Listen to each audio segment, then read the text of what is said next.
are at that time when a great transition takes place. The society, the way we know it now, is changing very rapidly.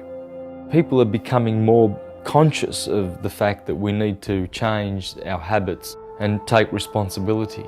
We have to go along with the change that's happening, as opposed to fear it and resist it.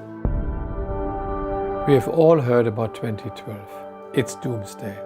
The world will end, mankind will end. Some people have got this idea things will stop, things will end a catastrophe, but actually none of the philosophy is saying that.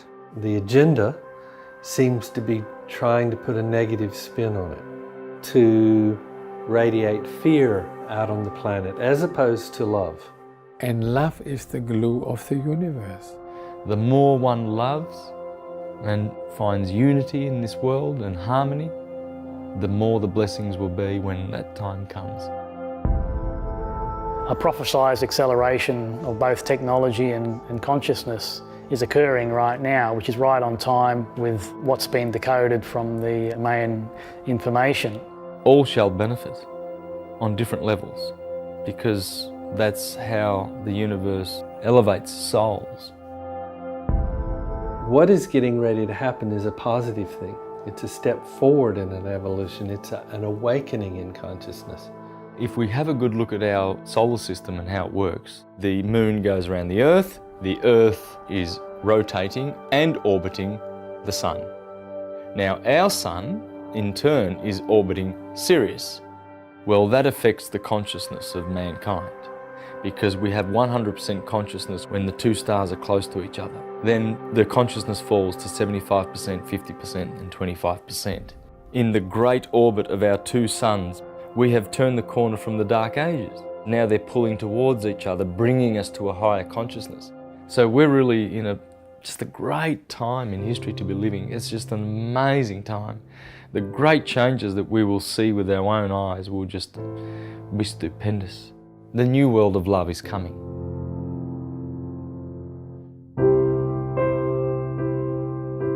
Life on Earth is affected by many cycles: the light of the day and the dark of the night, and our yearly cycle of the 4 seasons.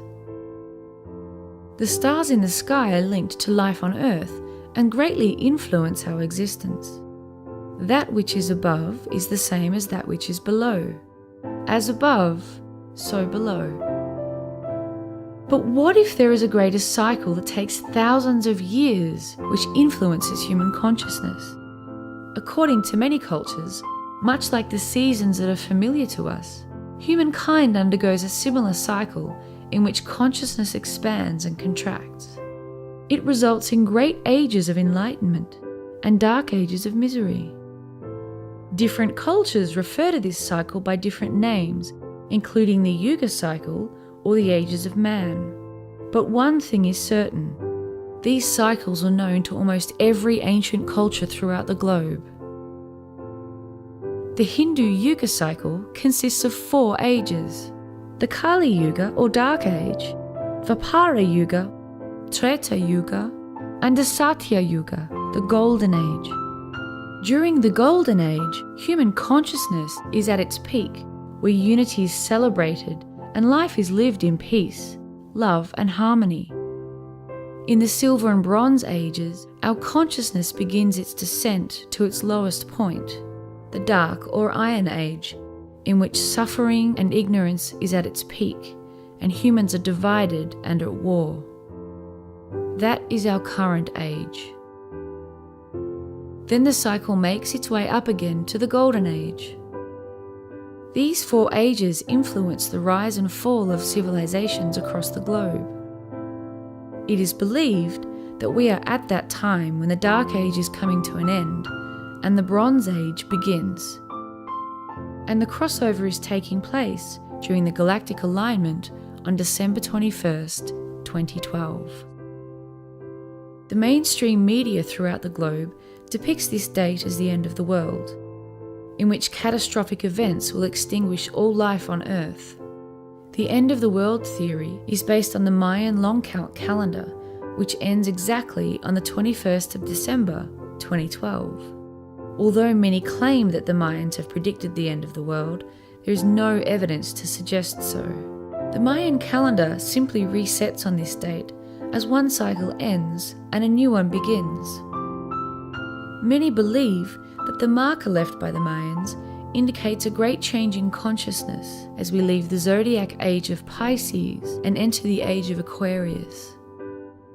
The date has become the most anticipated day in history, and while many are anticipating it with love, others anticipate it with fear. What were the ancients trying to tell us? Is it the end of the world, or is it a time of great change in human consciousness?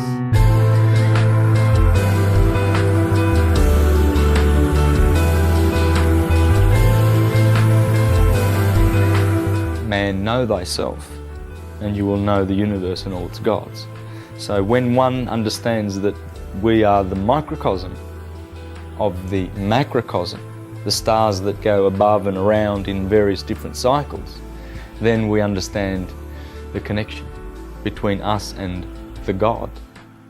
Individual people by themselves, groups, societies, the mood of the whole planet can all be altered, can all be changed. And the reason for that is because the planet, groups, societies aren't what they appear to be.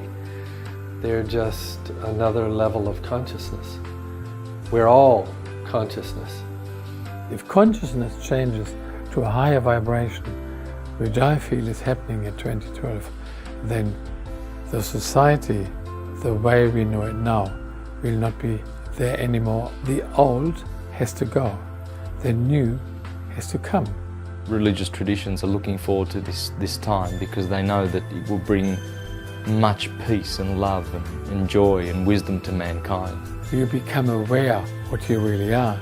You become aware that you're one with God and that you are God.